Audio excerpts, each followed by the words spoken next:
一山不容二虎. In English, this phrase translates roughly to two tigers cannot share one mountain. It's an ancient Chinese proverb often used to invoke the relationship between two powerful actors who cannot peaceably coexist within the same space. However, in recent times, it's become increasingly difficult to ignore its relevance to perhaps the defining geopolitical relationship of the 21st century, that between the People's Republic of China and the United States of America. Last weekend, US President Donald Trump arrived in Beijing for what many foreign policy analysts would describe as the most consequential diplomatic visit of the last decade. Against the backdrop of trade tensions, growing military competition in the Indo Pacific region, and disputes over Taiwan, Trump's visit to China came at an extraordinary moment in the relationship between the two most powerful nations on Earth. And yet, despite the tensions, the symbolism of the event was remarkably warm. There were handshakes, formal ceremonies, diplomatic toasts, and public affirmations of cooperation. In fact, during his remarks at the state banquet in Beijing, President Trump emphasized friendship and cooperation between the two nations. Xi Jinping similarly reiterated a line that has become central to Chinese diplomatic rhetoric in the past few decades. China and the United States stand to gain from cooperation and lose from confrontation. At least publicly, this isn't the language of enemies. But almost immediately, another debate emerged online. Did China disrespect Trump? Some commentators argued that Trump had been diplomatically slighted when, upon his arrival in Beijing, he wasn't greeted by Xi Jinping himself, but rather by China's vice president, Han Zheng. But this interpretation both misunderstands diplomatic protocol and the history of US China relations. In reality, being received by China's vice president is an extremely high level and almost unheard of diplomatic welcome. Far from signaling disrespect, it reflects the significance of this diplomatic visit. And after all, diplomacy is theater. Every handshake, every seating arrangement, and every gesture communicates something significant. But sometimes observers unfamiliar with this protocol mistake it for insult. And perhaps that misunderstanding points to something larger. When we discuss the US China relationship, we often default to simple narratives. For example, China is replacing the US, America is containing China, war is inevitable, or one side is winning. But is any of that actually true? When the leader of the world's most powerful military visits the world's largest manufacturing economy, who is actually negotiating from strength? Who really holds the leverage? Is China really rising at the expense of the United States? And is the US actually in decline?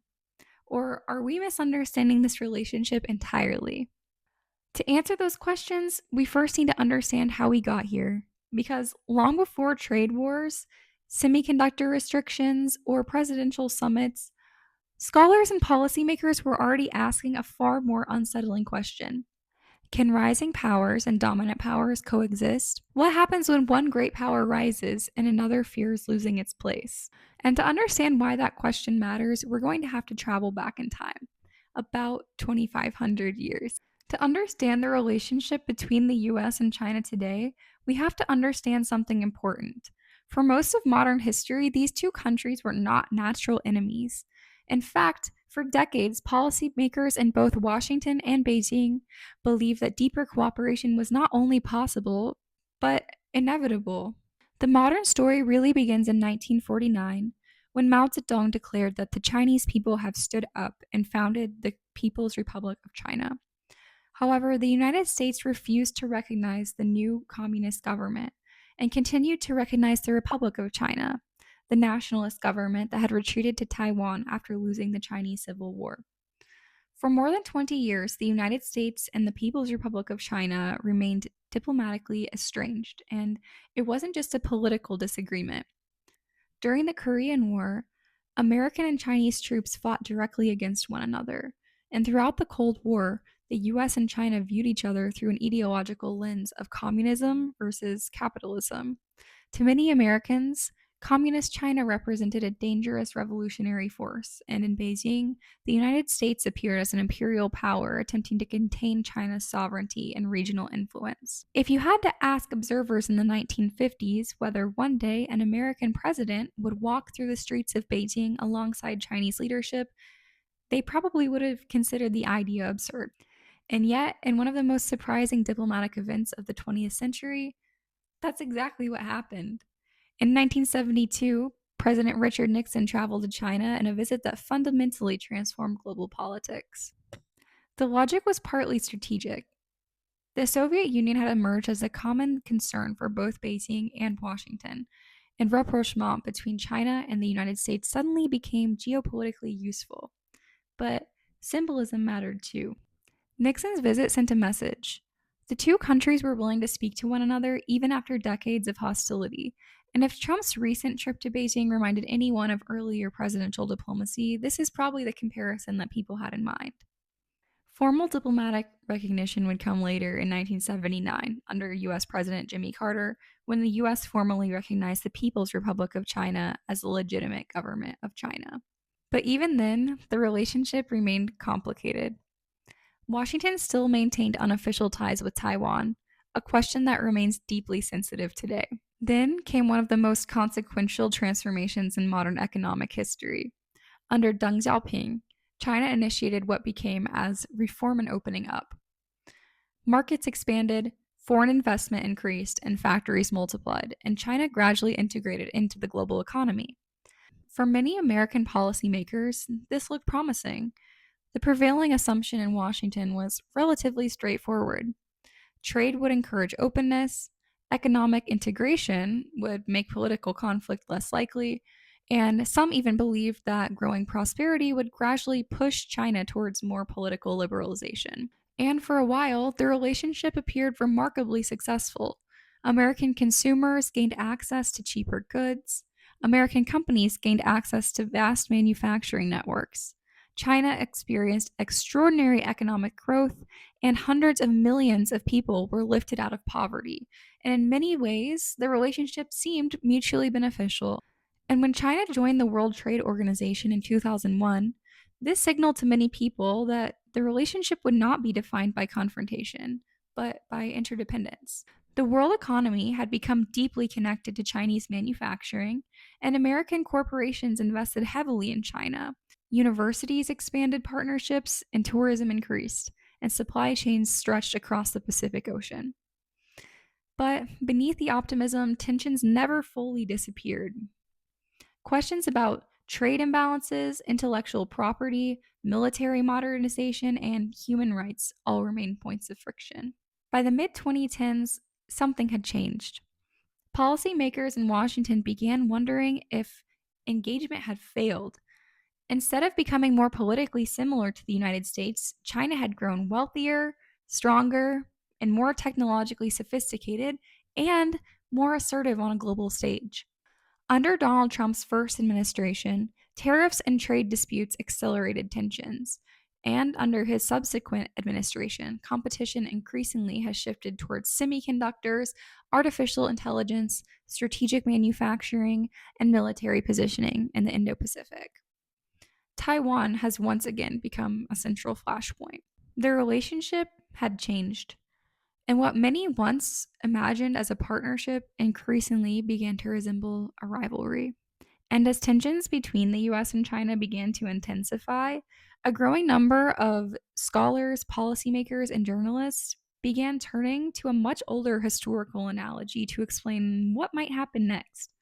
An analogy from ancient Greece, one of a rising power and a dominant power, of fear and war. It's called the Thucydides Trap.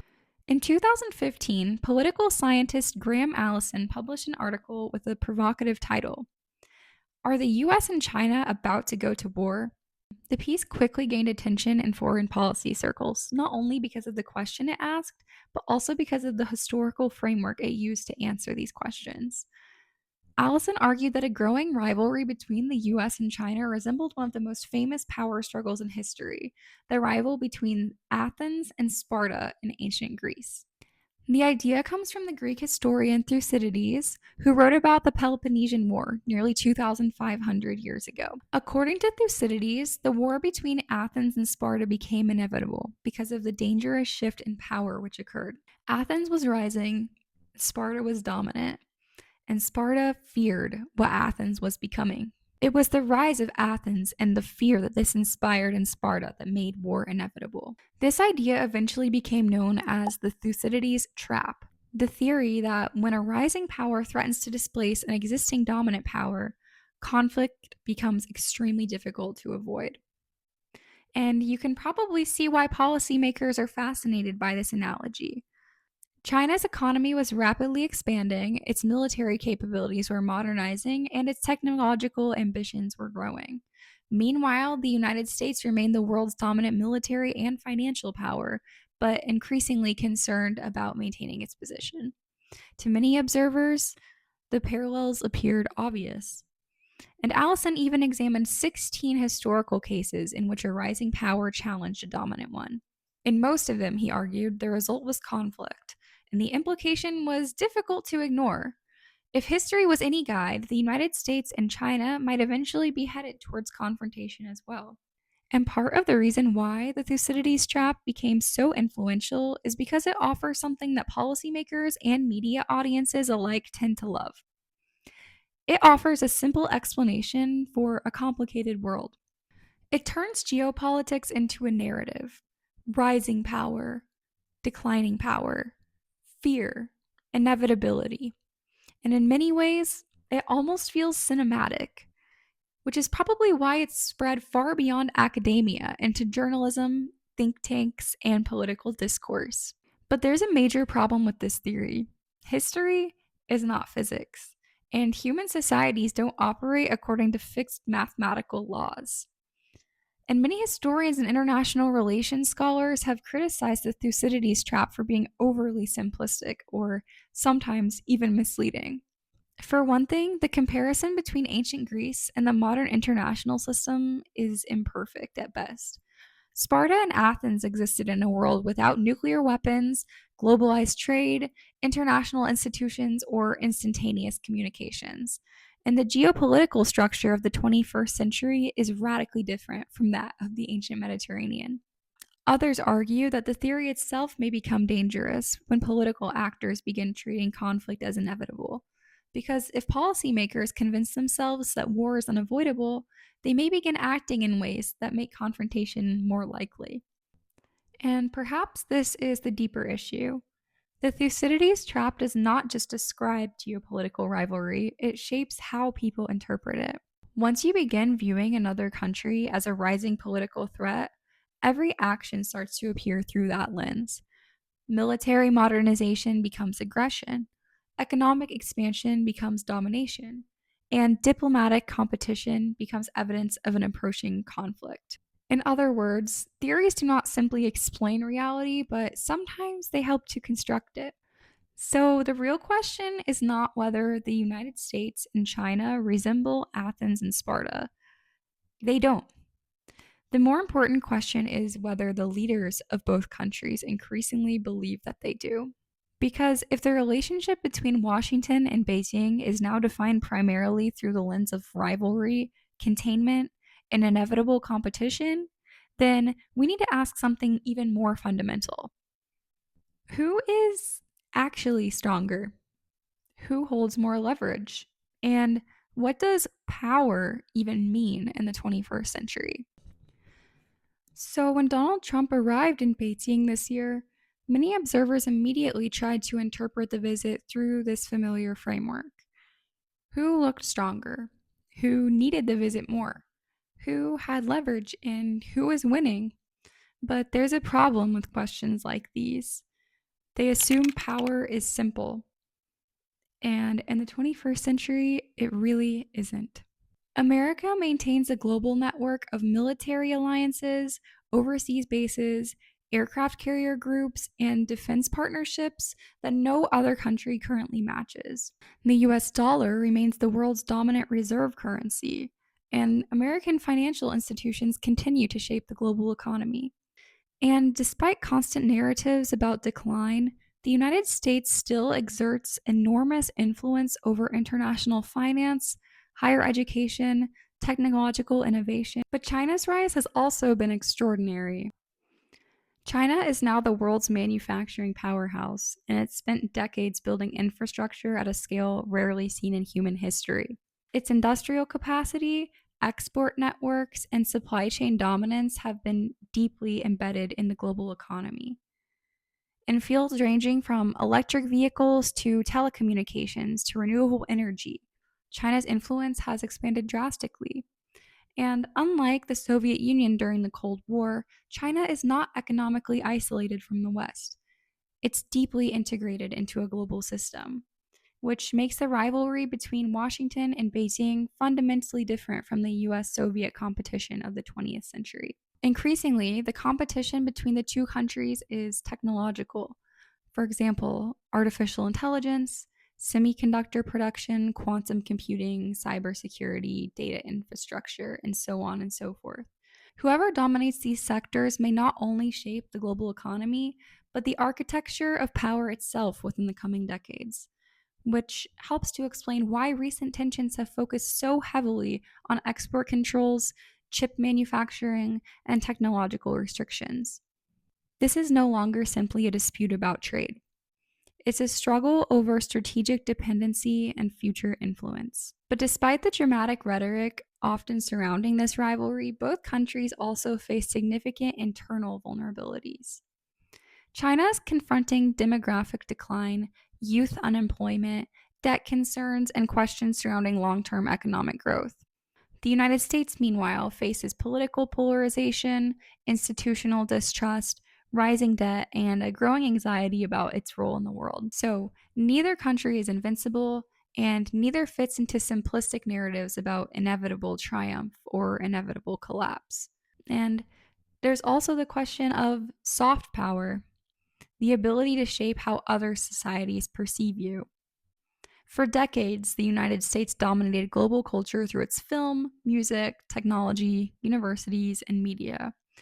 But in an increasingly fragmented digital world, influence has become less centralized. Different regions, generations, and online communities increasingly consume entirely different information ecosystems. In many ways, the struggle between the US and China is not simply about military supremacy or economic growth. It's also about competing visions of modernity, governments, and global order, which brings us back to the original question: who's really in control? The uncomfortable answer might be neither side fully is. Because the modern international system is so economically interconnected that both countries possess forms of leverage and forms of vulnerability. The US still possesses extraordinary structural advantages, but China continues to rise in ways that are historically remarkable. And both countries increasingly depend on one another, even as they're competing, which may be precisely what makes this relationship so unstable. Not because one side is clearly winning, but because neither side can fully dominate the other without risking enormous global consequences. And that returns us to the central fear underlying the so called Thucydides Trap. What happens when two powerful states begin viewing coexistence itself as impossible? At the beginning of this video, I mentioned a Chinese proverb, 一山不容二虎. It's a phrase often used to describe a rivalry between two actors whose ambitions appear fundamentally opposed to one another. And on the surface, it seems like almost a perfect metaphor to describe the United States and China today. Two superpowers, two competing political systems, two different visions for a world order, and increasingly suspicious of one another. But perhaps the most important question is not whether the metaphor is compelling, but it's whether we've become too convinced by it. Because throughout history, great powers have often interpreted rivalry as destiny. The rise of one state becomes evidence of another's decline. Competition becomes existential, and fear becomes strategy. And once political leaders, media institutions, and populations begin viewing conflict as inevitable, coexistence itself becomes more difficult to imagine. This is part of what makes the Thucydides Trap such a powerful idea, but perhaps also a dangerous one, because in reality, history matters. Historical analogies matter, but history also doesn't mechanically repeat itself. Ancient Greece is not the modern international system. Athens is not China, and Sparta is not the United States. And nuclear powers operating within a globally interconnected economy face constraints unlike anything the ancient world ever experienced, which means the future of the US China relationship is not predetermined. It's political. It's shaped by decisions, by incentives, diplomacy, policy, and by perception, and by whether leaders choose to interpret competition as manageable or existential. That's partly why moments like Trump's most recent visit to Beijing matter so much. Not because ceremonial dinners or diplomatic photographs suddenly erase decades of structural tensions between the two countries, because they don't. Because at its core, diplomacy is an attempt to prevent rivalry from becoming catastrophe, even between competitors and even between great powers. Perhaps two tigers can't share one mountain. Or perhaps the real danger begins when they become convinced that they can't. And in an era increasingly defined by geopolitical anxiety, that distinction might matter more than ever. So, what do you think? Are the US and China headed for conflict, and who's really operating from a position of power? Is the Thucydides trap still relevant today? Let me know what you think in the comments, and thanks so much for watching.